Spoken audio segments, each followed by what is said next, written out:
A few moments later. Assalamualaikum warahmatullahi wabarakatuh. Perkenalkan, nama saya Syut Abel Aprilia dengan NPM A1G024136 berasal dari kelas 3B. Baiklah, di sini saya akan menjelaskan tentang keterampilan menyimak.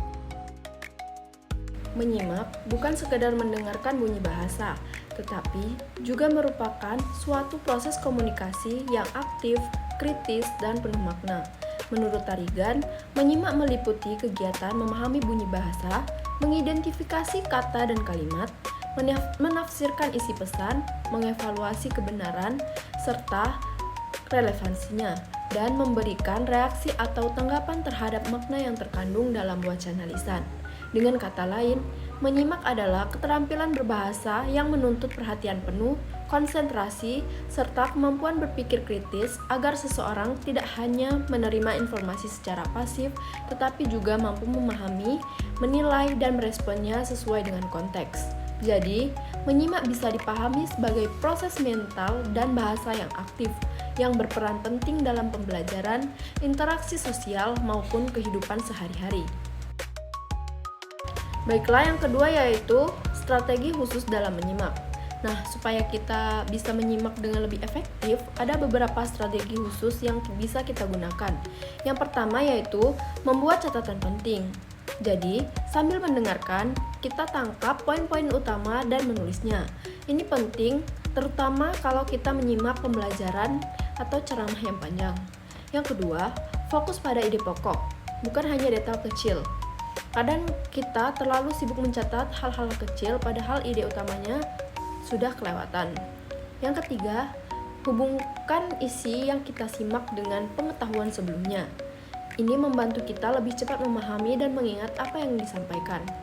Yang selanjutnya yaitu jangan ragu bertanya atau meminta klarifikasi. Kalau ada yang kurang jelas, menyimak itu juga bagian dari komunikasi dua arah, bukan cuma diam dan mendengar.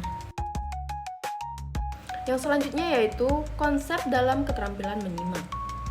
Jadi, menyimak itu sebenarnya adalah proses aktif, ada beberapa tahapan di dalamnya. Yang pertama, tentu mendengar.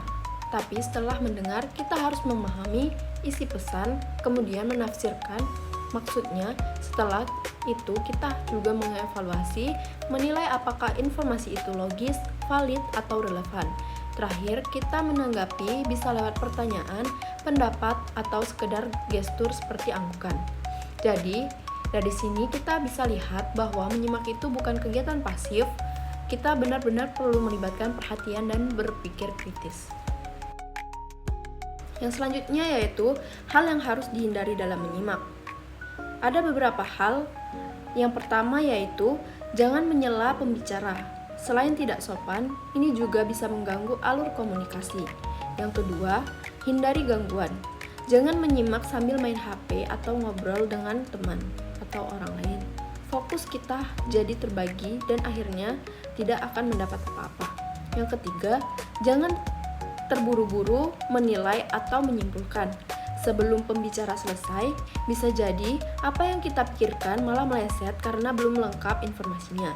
Dan yang terakhir, jangan cuma dengar suaranya, tapi pahami juga makna yang disampaikan. Kesimpulan dari materi keterampilan menyimak yaitu jadi menyimak itu lebih dari sekedar mendengar. Ini adalah keterampilan penting yang mendukung kita dalam belajar, bekerja, dan berkomunikasi dalam sehari-hari.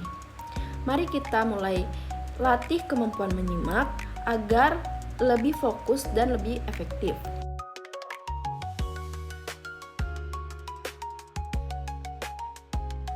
Itulah penjelasan mengenai materi keterampilan menyimak.